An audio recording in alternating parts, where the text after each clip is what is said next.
All right. Hello, everyone. You all know that I've been doing this breaking the silence of domestic violence segment. Today we have Miss Lily as our guest. You can't hear me? Oh, I can you hear you. said hi. I was just saying Okay. hi. Okay.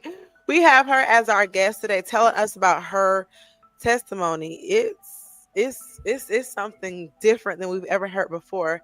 My name is Jonna Bateman. I also go by Grace Forbes, your host of Relationship Advice for Women. Thank you all so much for allowing me to be creative and bring to you different stories and different segments. So, Lily, I don't even know how to ask about, but where do we start? Where do we start? Because this is some wild story we have. I guess with a little bit of background. So I came out of like a really dark past. Really, all I knew was abuse, and I was just kind of running away from everything in my life, like reality of things that I was facing. And so I ended up, using drugs and alcohol and just trying to really escape everything. In 2019, I found myself homeless. I actually had a boyfriend at the time that I was homeless with. We were squatting in a house, like with no electricity or power, with actually a bunch of Wow. other homeless people. So he was really Mm. abusive. And, he would keep me locked in rooms and beat me really badly. Um, Wow. but one day, I was, out of the room and we were walking out, and I saw this guy, and it was really really weird because I just had this weird like spiritual moment. Like he looked really really familiar to me. And I remember stopping and being like, "Hey, do I know you?" And he was like, "No, I just got out of jail. You don't know me." And then he asked me to buy him a bag of chips at the gas station, so I did, and I gave that to him. But the way that he looked at me was weird too. Like I could tell we exchanged like a weird moment. Um, Hmm. but basically, down the road, one day there was this like really tiny, tiny girl. She was older than me, but she was like under 100 pounds and under 5 foot. She came over to the house, and it was my first time meeting her. And she was having some health issues, she said. So Hmm. she asked Zach to bring her to her house because she was freaking out and saying she had heart problems. So as soon as we got there, she started breaking down and crying. And then there was a knock on the door. And the knock was the guy that I had seen. His name was actually Justin, on the way to the gas station. And he was there with a gun. Zach was like, come on, let's get in the truck. And I was like, yeah, I'm not leaving this tiny girl, like not without this girl. I'm not going to say her name, just for protection. And so he just left, and I was like, okay, cool. Way to be a man. But anyway, so he had a gun, and he held me there for a little bit, but then he ended up leaving because he was really just using her to get to me. I guess he had threatened her and stuff like that.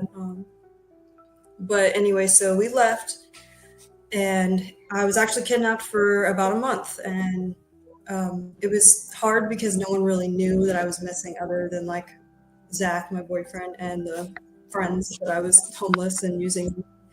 Um, and so much time had passed, and I kept thinking like, my family and the police are going to come, but just little by little, I started giving up hope, and it's just remember it being the loneliest that I've ever felt in my life. Like it's been so long, and no one even has noticed that I'm missing.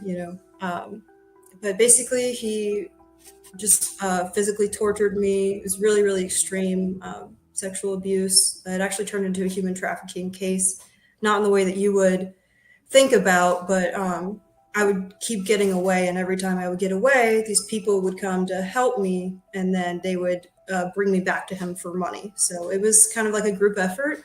There was a lot of witnesses and a lot of people like willing to help him. Like I remember people would laugh and say that they were going to help bury me, stuff like that. I realized that they all had like matching tattoos, and so I realized that this was really a group effort. And the amount of times I kept getting away and ended up, back with them. And there was actually a lot of women that I noticed, which was alarming to me. It's very sad. Some of them I don't know if they were just afraid or if they were the masterminds of some of it. Either way, it's really sad. But yeah, towards the end, I just remember this like really, really moment this really, really special moment to my heart happening. Um, I remember I like dropped down to my knees, and I didn't believe in God at this point. And I just knew they were going to kill me because they had told me they were like done torturing me, and it was like time to actually kill me. And I was just like, is my life just a joke to you? Like screaming and cursing at God, and if there was anything out there, I'm a good person. I'm, always been really nice. I don't know what I did. Like, is this a joke? And now I'm gonna die. All I've known is abuse. Blah blah blah. And it was weird enough. It was raining, kind of like the whole movie. But he was just standing behind me, like laughing at me. But I was having this whole, important, heartbreaking moment. And then we ended up in a shed. So at this point, he was keeping me in this random lady shed in the woods. And he told me, like, this is the end. And I just remember, praying. And I didn't really know why. I guess, like, it's true what they say that your whole life flashes before your eyes when you're about to die.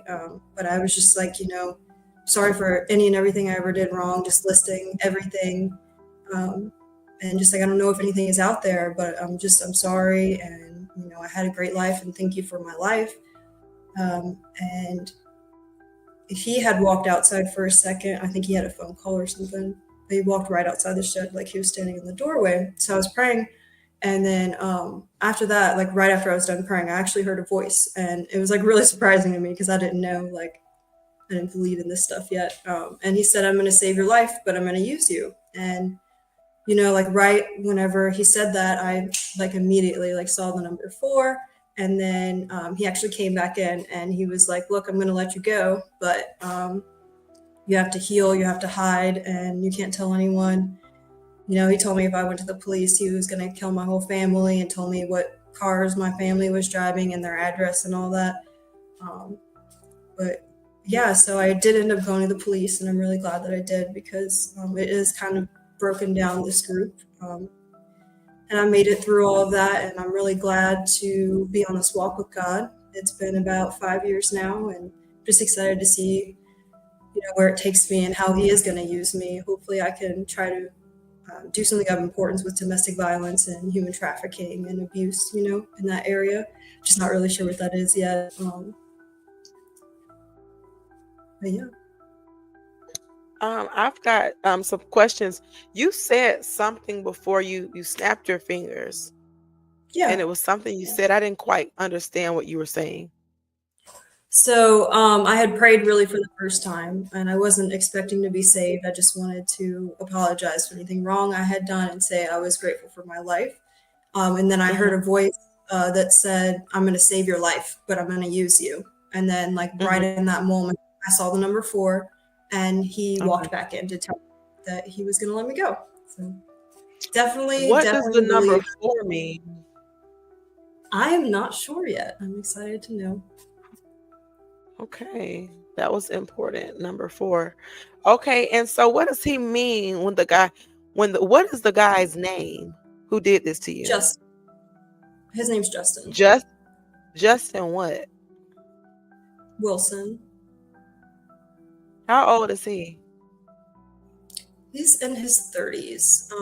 I believe at the time he was 30, and this was 2019. He might have been 31. So he's around 30, 35, 36. Where Yeah. did this take place at? I was living in Alabama at the time. Okay, Alabama. This is when this was in Alabama, so we don't have to talk about where you are now. And so he was in. Did he end up going to jail for this? Yes, he is in jail, and court was a really cool story as well. You said the court was another story?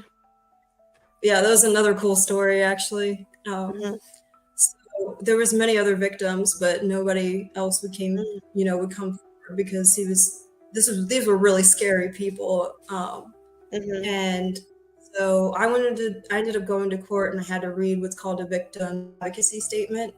And so it was set that he was taking a deal and he was going to get 8 years. But I had a victims advocacy lawyer who kind of told me what to do to come plead in front of the judge to give him more time. And it was weird because there was supposed to be a man that day, but something had happened, like he had gotten sick or something.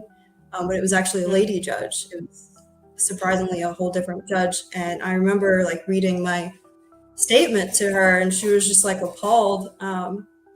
And I had begged to run like two of the charges, like not at the same time, like separate. And basically, what she did, she said that she's just going to scrap the deal, which I don't even know of that happening, like if that's really a common thing at all. And that he was going to do 30 years, and that if anyone had anything to say about it, then they had to go to her. So it was really mhm, cool. So mhm. now instead of 8 years, which Wow. you probably would have gotten sooner, 30 years is Mhm. actually, a good amount of time to Yeah. keep me safe. So Yeah, absolutely. And if you don't mind, how old are you? Or when did this I'm happen? I'm 27. I believe I was 21 at the time. Wow. 21. That's turned Wow. 22. So you were homeless when you were 20. When did you get homeless? How old were you? So I just had kind of a harder home life, so I would kind of run away a lot, just a lot of stuff like that. Um, Off and on, really, or I would stay with other people. At this point, this was like the worst time, the longest amount of time. But I was homeless about almost a year before that, with staying in this house with my boyfriend. And you were staying in an abandoned house for a year? Yeah, yeah. Wow. And it didn't have any electricity? Mm-mm. So what did you do when it was cold?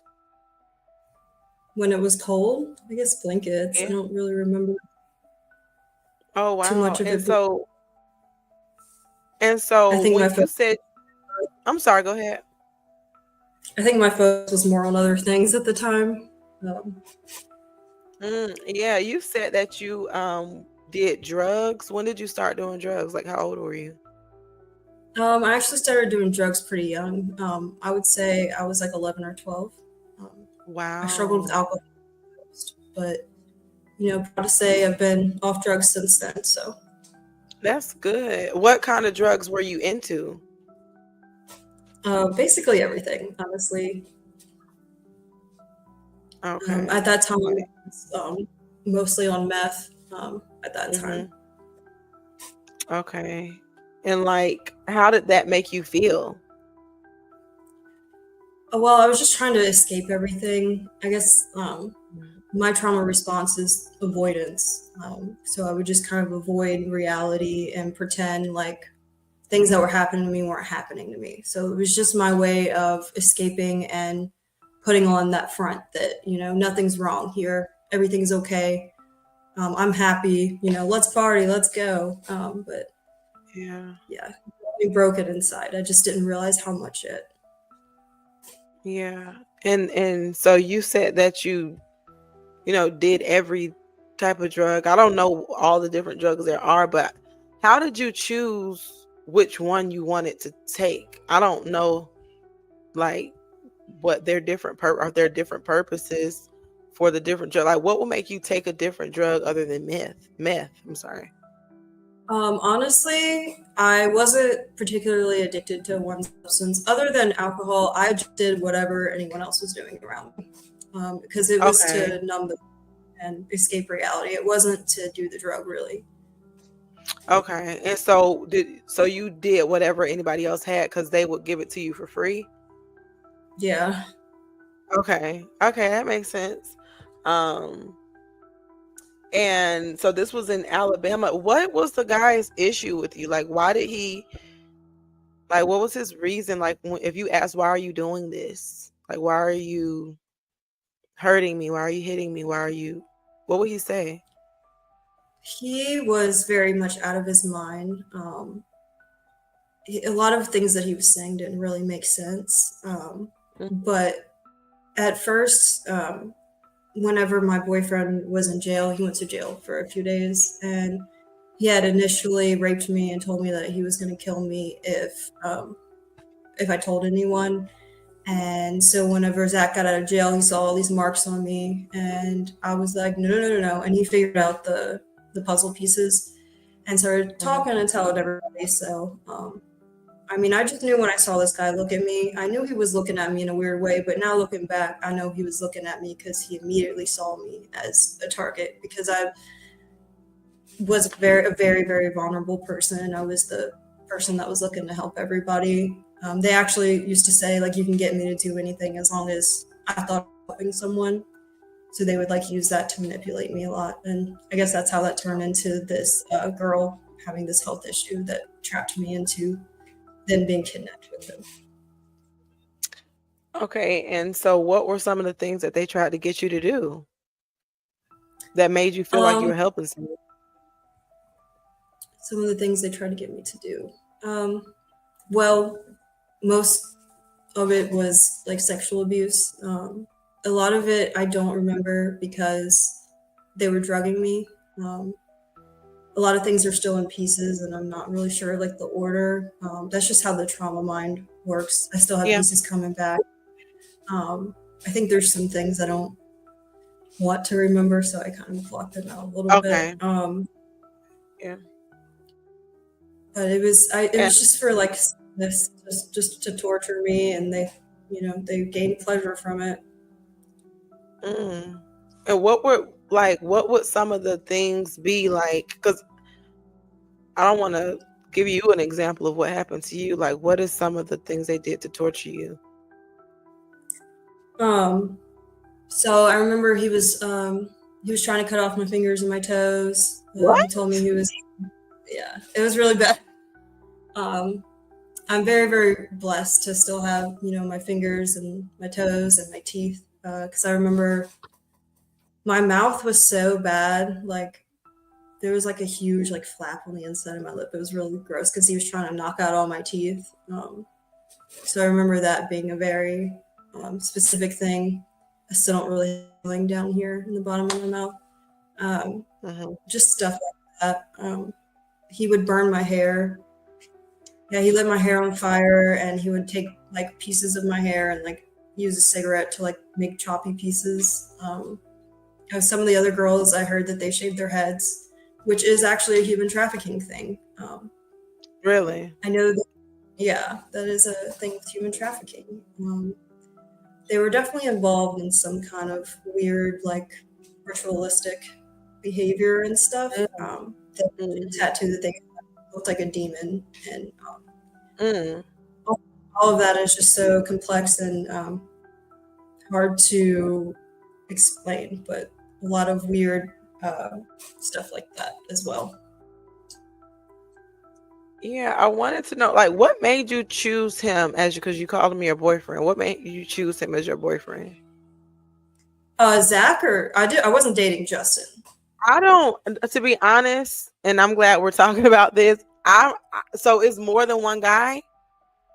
Yes, so Zach was the guy that I was dating at the Okay. time, and we were Okay. homeless together. On the way to the Okay. store, I had ran into Justin, So and Zach is not the so one who abused you. Okay, Justin is the one who abused you. Zach did as well, but Oh, yeah, just wasn't the person who kidnapped me. so did you suffer the same type of abuse from Zach that you did from Justin? Zach, it was not as extreme. It wasn't as like sick-minded. I mean, obviously it was bad. Like he would beat me every day, and he kept me locked in rooms. He was just kind of he didn't want me to talk to anybody, and he wanted to go and like cheat on me while I was locked in a room and stuff. But I wasn't really worried about him cheating on me. I was more worried about like surviving. Um, but as far as Zach, it just wasn't as like sick like you see in the movies. He did drug me, and he would get me like sexually abused by other men on purpose as like punishment.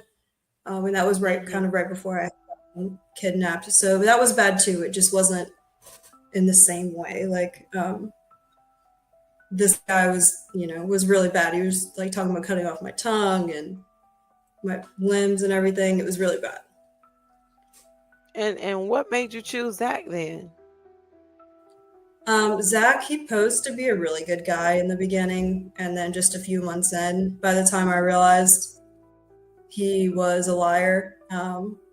It was just too late. I was like couldn't get away. I tried to ask for help.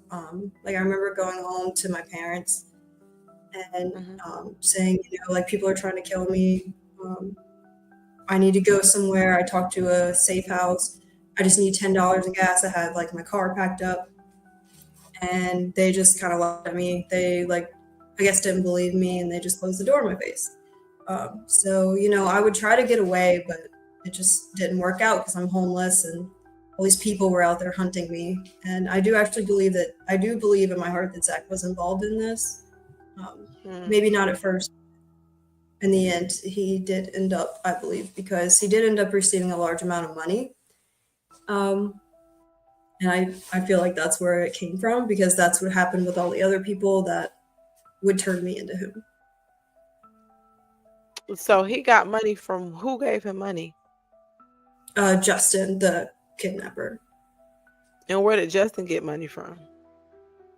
I'm I guess from doing stuff like that. I'm not really sure everything. I know that he would sell drugs, but I didn't really see much of that.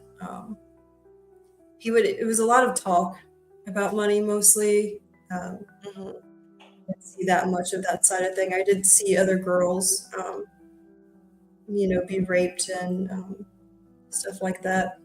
I had actually heard of um, someone who he had actually killed, and I thought that he was just kind of, saying that to scare me. Who's But Zach? whenever Zach actually killed um, someone?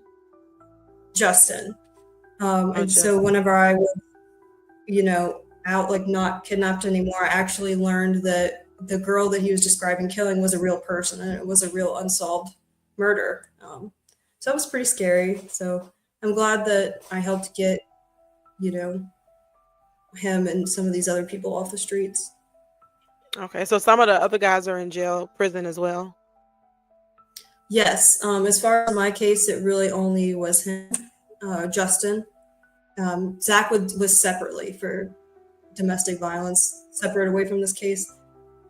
But Justin went to jail, and then from me, like giving them a bunch of details, they were kind of watching and trying to get them on other ways because they all, had charges and warrants and stuff. And I'm not sure. Um, how much details they were supposed to tell me, but I would get calls saying that like, wow, it's these same people, same story over and over again. These girls are coming back with their heads shaved. So I know they were keeping an eye on things, and that a lot of them did end up going to jail. So I'm not sure what it's like now. Wow, so something that you're supposed to look at for human trafficking is somebody or women shaving their heads. Why did they Yeah. shave their head?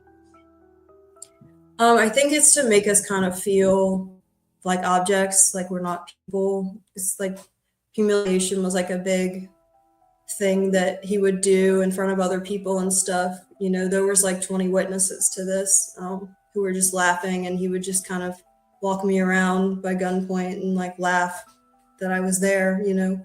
Um, I think it's just a part of all of that, seeing us as like cattle. Okay. And so do you think that like being evil, because you mentioned ritualistic, do you think they were like Satanists or something like that? Yes, for sure. Yeah, there was just weird stuff going on with that. I wouldn't even know how to describe all of that. That would be very complex. Yeah.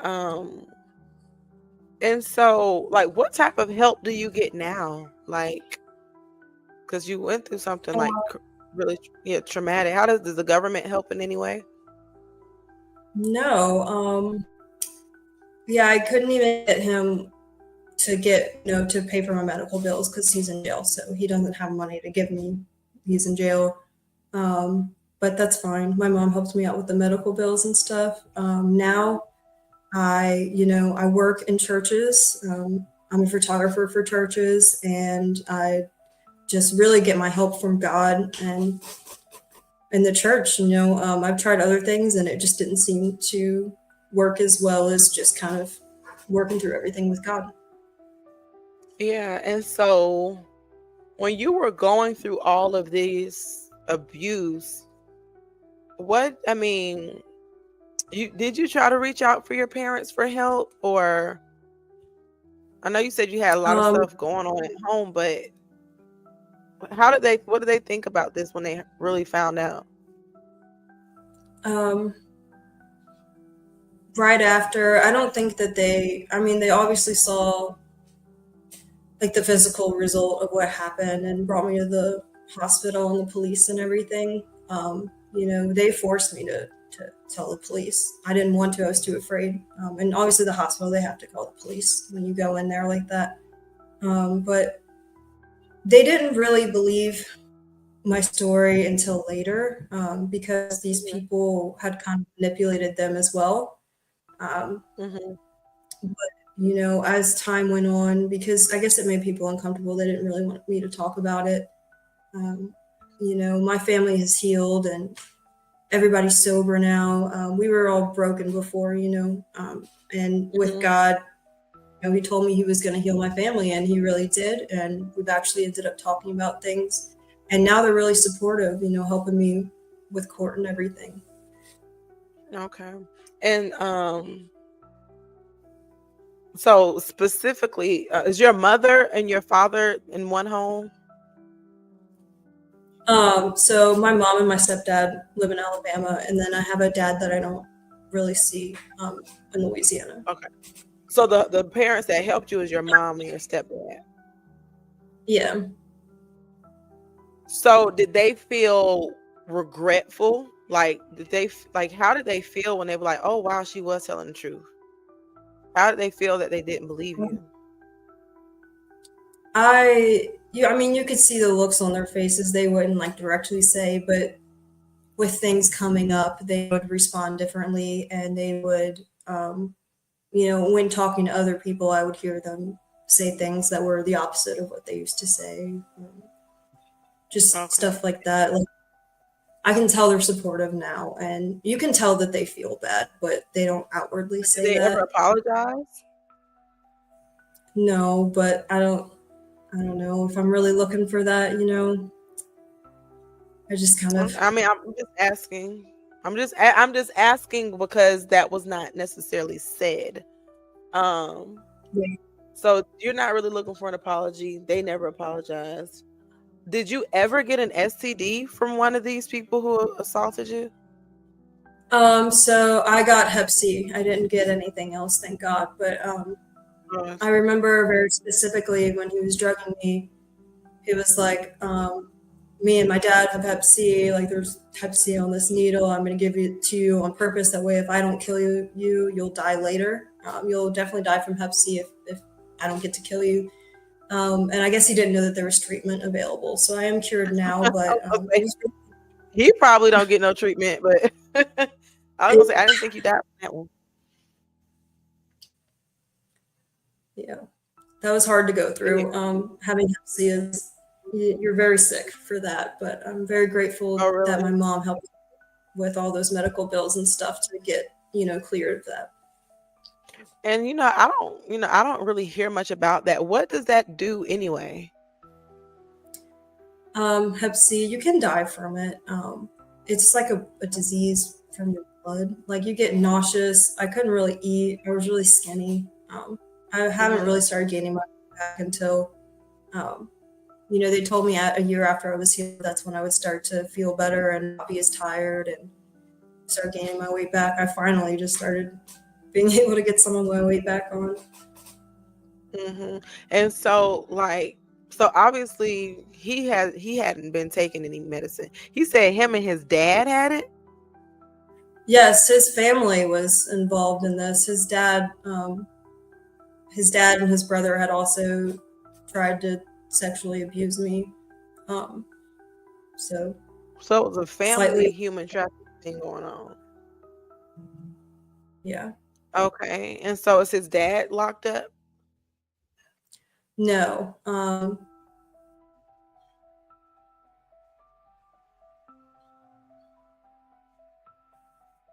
I'm sorry, your screen was frozen. Um, um, The weird thing is the dad a couple times would try to be the voice of reason, even though he had also tried to do bad things to me as well. He, after I got hit really, really bad in the head, and I have a head injury now, but I looked really, really bad off. And whenever he saw me, he was like, she's gonna die. Like, look at her. Like, is this really worth you going to jail for the rest of your life? Like, you just got out and they told you next time you were going in for the rest of your life. Do you really like want to do this? So I remember he did try to talk to him a little bit, but I mean, at the end of the day, he didn't call the police. He didn't really help me, but he did try to talk to him a little bit. What's his dad's name? My goodness. I can't remember his dad's name. I remember his brother's name. What's Or his his brother's brother's name name? was Brandon. Brandon Wilson. Yeah. And how old was he? I think he might have been older. Oh, I think his dad's name was Terry. I think his And his dad's name dad was is Terry. Terry. And Brandon was older than Justin. I And they're all think in so. Alabama? Something around that. We'll find Yeah. out. But they're all in Alabama? Were located in Alabama? Yes. Was their mom a part of this as well? So his mom actually died while I was kidnapped. I remember that being a really bad twist of events because he definitely got a lot more ruthless after his mom died. How did his Uh, mom die? she was in the hospital. I'm not sure of what, but I remember he got a phone call and was told, if he wanted to go see his mom, he needed to go see her because she was dying. And I remember he like wanted to go. I guess he was probably kind of stuck in the middle because he had me and he didn't know what to do. Maybe I'm not sure, but I remember he wanted to get ready to go, and then he was too late. And then he was like, "At this point, I have nothing left to lose," and it had made it a Mm, lot worse. So at that point, I was definitely sure, like, well, I'm gonna die here. mm-hmm. And so I'm just trying to understand something because I know you said y'all lived in an abandoned house, but you also mentioned that they had money. So why were y'all living in an abandoned house? Like, why were y'all homeless when they So had money? me and Zach were staying in an abandoned house with some Okay. other homeless people. It was a place where homeless people would kind of go in and out sometimes. Um, Justin supposedly had money, which I think was something to do with girls and drugs, something with all this group behavior, I would assume. It was a lot of talk. I didn't really see it.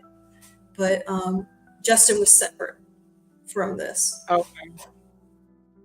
Okay. And when you were with Justin, were you in an actual home? I was in the woods a lot. He In the kept me woods. in this. Yes, I was in this older lady's house a little bit.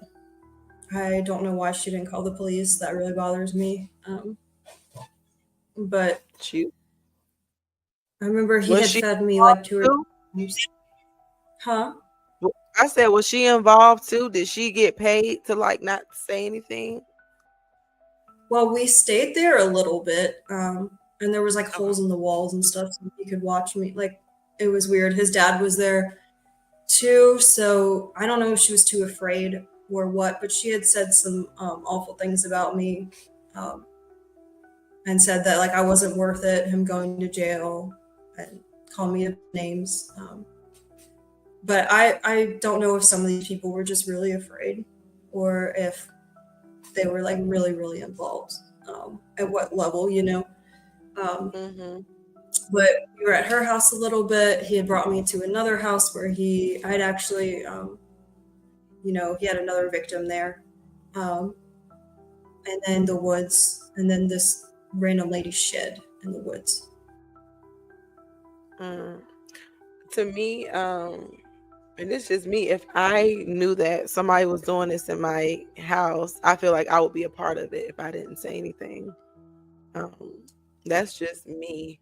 But I do want to know, do you speak to the other girls even now who were involved? No, I do not. I remember the stuff that I did see and hear about, I did report that to the police and where I had seen them last and gave them as much information that I could, but I haven't seen the other girls. One of the other girls I had met before this, and she had been a victim of his Mm-hmm. before that. They were actually dating. But she had went through torture really badly as well, and she was airlifted to the hospital. But really, I don't see the women. I pray for them. I hope that they're okay. I don't know how many women have lost their lives due to him. He said he's killed 2 people. Honestly, I kind of believe him, um, unless he's just taken credit for this woman that was she was tied to a tree and she got her head chopped off with a machete, and he said that he did that in great detail to me. And when I told the police, it turns out that was actually a real case, and that was actually one of the cops' daughter. So I don't know what was going on there. I think that's probably weird. Wow. Something going on there. So, so did he get charged for that? No. Mm. He must didn't admit to it. Well, what's weird is before I was kidnapped, um, when they had come to do a check on me with Zach. So Zach, the boyfriend, before I was kidnapped, um, they came and I remember them telling me to like report Zach because I looked really badly and he had actually just tried to kill me. And this is what Zach is facing in court now. But anyways, they had told me that if I keep hanging out with these people, I'm going to die and I'm going to end up tied up to a tree with my head off. They said that. And he was like, look, I know this girl, you know, yada, yada, yada. And I didn't remember that until later. But he was telling me, Justin was telling me this during, when I was kidnapped and there was this other victim. And she was like, no, he's telling the truth. Because I was just kind of like laughing it off. And, like, no, okay, go ahead, kill me. And she was like, you don't understand. Like, he's not joking. Like, you're going to die. And he really did do that. And then when I told the cops, like, the details, the father of this girl was standing like outside, like watching me, but he didn't come in, and you could tell he was really distressed. And the cop that did handle it was like, we've been waiting to get this guy. We're just really, really, happy that we can finally have something to get him on. And they're like, but you have to show up to court. So I was just wondering, I don't know, maybe they didn't have enough, but he did admit to me, and I told him with detail without knowing the details. He said to me. So I don't know why they never pursued that. Okay. That's weird to me. Yeah. It was And definitely a so, real.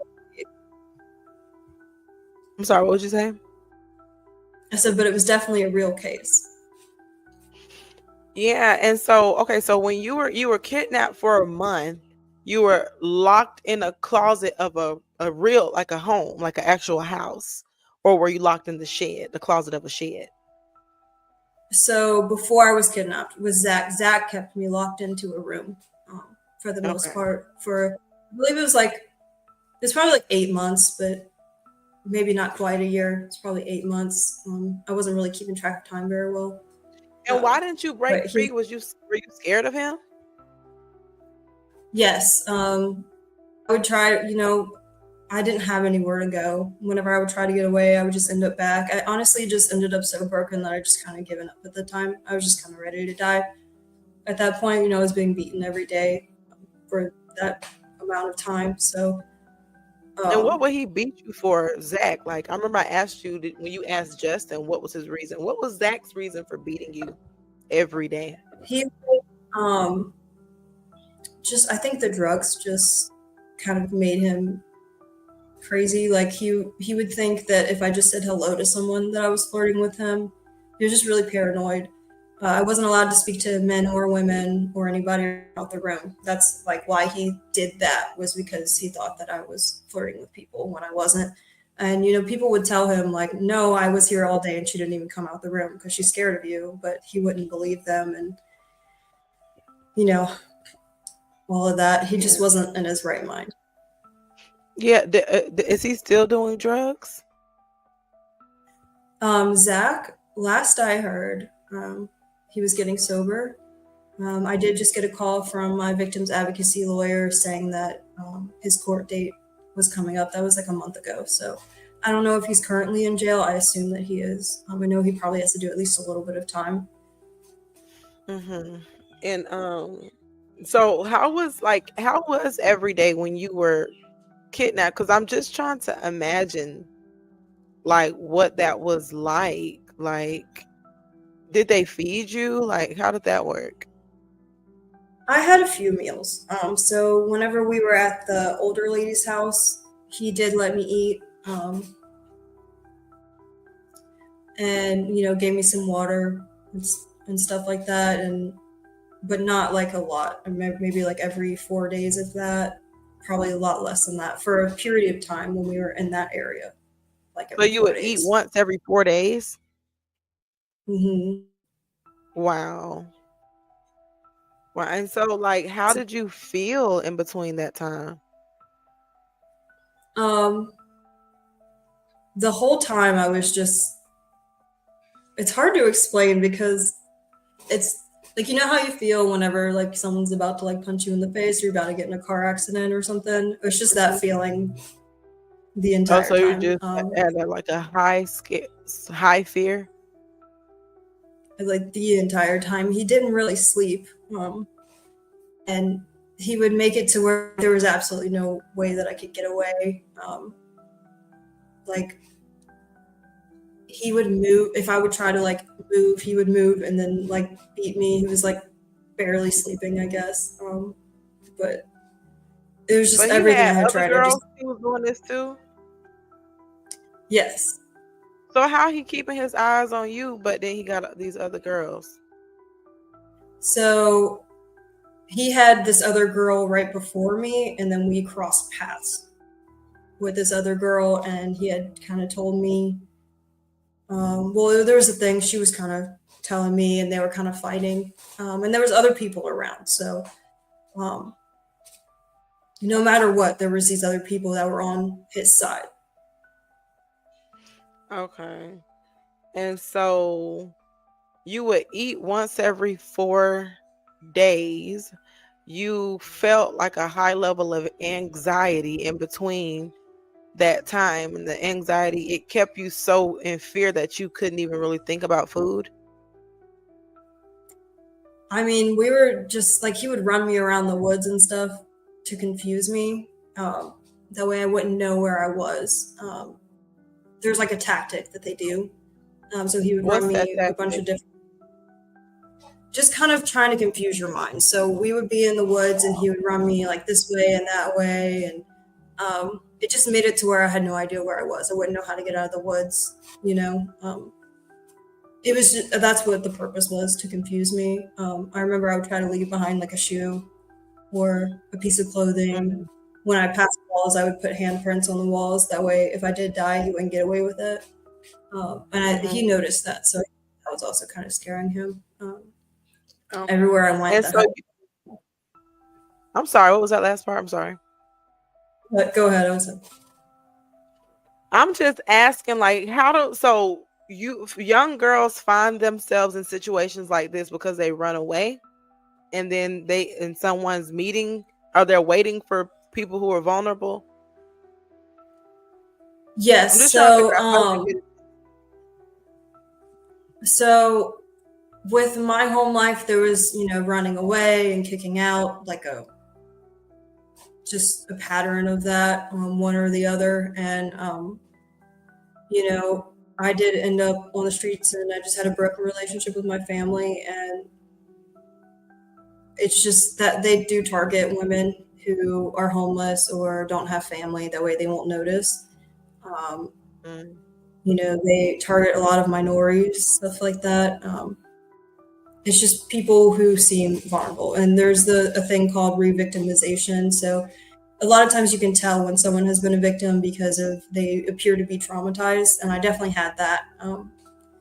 Definitely seemed very small and vulnerable. So it was a very easy target, and that was obvious whenever he looked at me, especially at the time. I like to think I'm doing better now, but it was, Yeah. yeah, it's definitely like a trauma survivor ends up in that pattern over and over again. Okay. And I was just wondering, like, just kind of going back to the Hep C. I don't know much about it, but you did say it's treatable, but you feel sick. Only thing I've heard about it before is it attacks the liver. Is that true? Yes. So it can do that. I'm not sure exactly how you die from it, but you can die from it. Um, but I just had to take pills for like, I think like 3 months, Mhm. and Oh, it did that's go it. away. And then you don't even have Hmm. it anymore. Nope, I don't have it Okay, anymore. that's good. And he's still walking around with Hep C. He didn't know he could get rid I of it. don't know. I don't know. Justin was in jail. I don't know. I don't know if they get that kind of care in prison. I don't know, but Honestly, I mean, it's very. I wanted to know. Oh, and you froze. Oh, you said I froze. Yeah, Oh, I'm sorry. you're good I now. You're wanted good. I wanted to know, did you ever witness anyone die, like from all the torture that was happening in front of you? Um, no, I just had Okay. heard about the other victims and had come across them, and I believe, especially the girl that she was kind of the victim right before, and then we ran into her. I know that there's something did happen there again when we were there, but um, there was a lot of people there, and it's just kind of hard to explain everything. Okay. But no, she And did not die. what made them finally decide to let you go? I know you said like his dad said, "Do you really want to go to jail or do is that when they finally said, "Okay, we're going to let her go," or describe that for me? I'm really not sure, because I definitely felt like he was going to kill me and that it would be worth it to him. He was just one of those people that no matter what, they'll always be doing stuff like that. I mean, he had just gotten out of jail for doing something similar. At the time, I didn't know, but I found out after. It was just Mm, a sickness that he had to feed. And I'm really not sure. I mean, for me, I think the answer is God because it was right yeah. after I prayed. But as far as on his side, maybe it was fear of going to jail for the rest of his life. Oh wow. And so he did he ever tell you that he loved you? Um, no, so I, this is kind of weird, but during the time I would kind of mess with his mind because he was very obviously mentally unstable. He would try to attack people that weren't really there. Like he would see people and try to beat them up and stuff, and they weren't even there. So I would tell him that I loved him. That way he wouldn't kill me. I told him I was pregnant. That way he wouldn't kill me. And I Mhm. do believe that's a big reason of why I survived because I kind of messed with his head. Um, but I think he believed that a little bit, at least for a second. Mm, that's super interesting. I remember I read this book. I think it was like some Catholic book about in 2018 or something like that. Yeah, it was like 2018. And they were talking about how foster, young foster girls from group homes who try to run away. And there are people literally sitting there waiting for them, you know, and love bombing them. Do you feel like you got love bombed? Um, by Zach, yes. Justin was just a completely crazy, different kind of situation. I mean, Mhm. he was always about the violence, and and all of that. That was Really? just How something that did I you get tried to trapped avoid. into that then? If he didn't even love bombing, he was just straight up mean. What made you go to Justin, him?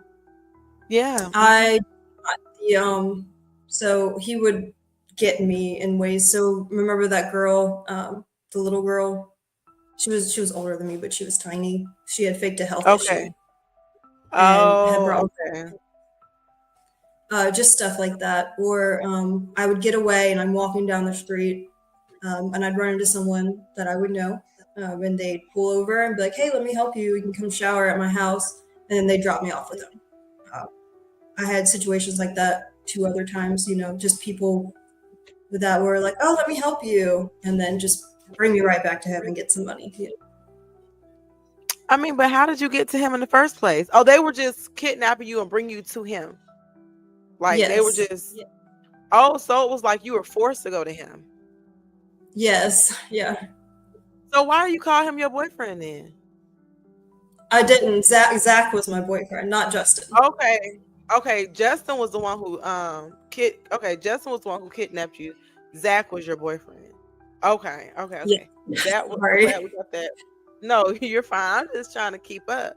And I know it's a lot, and I know that you said like some of it you can't really think about because of the trauma, but are you taking like therapy now? I do not. I just go to church. Okay. It's just I just walk with God every day, and we kind of work through stuff together. It's weird to explain, but I just kind of pray about like what I want to improve upon or what I want to let go of, and He just kind of guides me toward that. Okay. Okay, nice. I mean, well, I appreciate you sharing your story with me. It's very detailed. I'm sure that you have a lot more to share. I don't know if we can do it in this setting, but if it's one thing that you want to leave with everyone, or one thing or something else that you would like to say before we get done, what would that be? Um, just that miracles are real. God definitely exists. He's living. He speaks. Um, I've watched Him do so many miracles in my life. I've even since then, like after the court, just medical miracles and stuff like that. I've just